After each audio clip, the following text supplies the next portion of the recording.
Hi, Fer. How are you, Fer? Fine, thank you. And you? I'm good. I'm good. Fer, I'm happy to meet you because yesterday I heard about an interesting international issue, and you are very creative. So I think you can give me an interesting solution about it. By the way, do you know that today millions of people do not have an official identity or a country that protects them? This group of people is consisted by refugees and stateless people, but here the problem is not only about the documents. Many of these people also do not have a state that guarantees their rights. Without an identity, they just cannot access to healthcare, education, or a job. They also have many difficulties when crossing the border. For stateless people, this situation is even worse because they are not recognized as a citizens by any country. So this means they don't have legal protection or rights or guaranteed rights.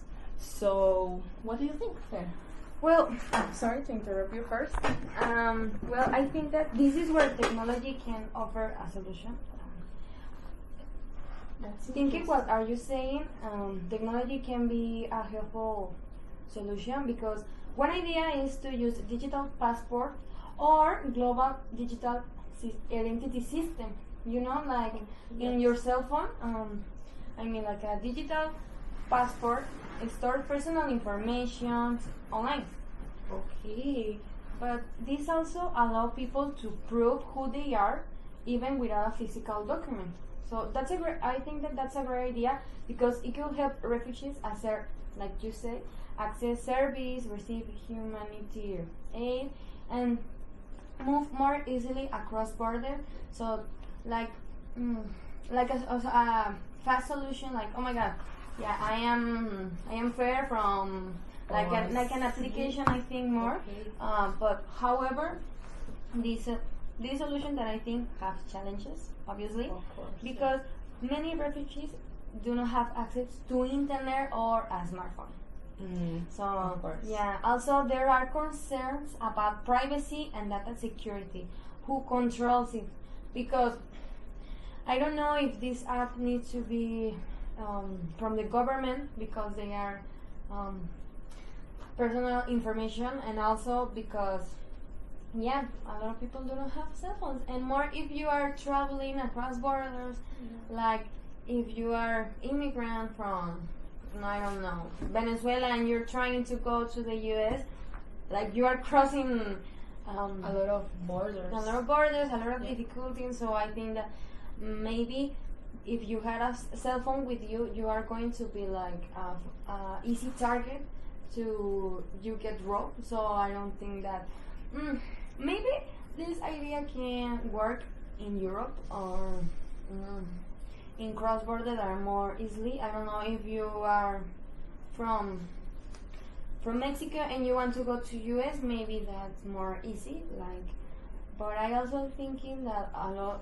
another problem can be that the two governments of the states that you are traveling, there need to be like in an agreement that okay, yeah, I valid this digital passport as like your visa or something. And I think that can be problematic, but if you think, for example, in Europe, this can be more easily because they are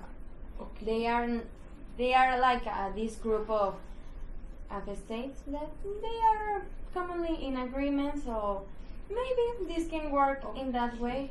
I'm really into it, that idea, but do you really think this digital passport can solve the problem? I don't think. I can think maybe it could be like a solution. You already said it. Yeah. But I don't think that this could be like a long-term solution or like the final solution. I Yeah. think maybe if in the moment, at the moment, it could be easy. Yeah. As you say, the states also need to cooperate, so that's important. The cooperation, Yeah. and with the cooperation and this digital passport, we can find a solution. Yeah, but I think maybe it is a great idea, but the idea needs to be work and needs to be like, like all the challenges that they could face, like cooperation, the internet, the smartphone, and all these things. But I think that could work in some places. That's interesting. Claire, that's interesting. It was a pleasure to discuss with you.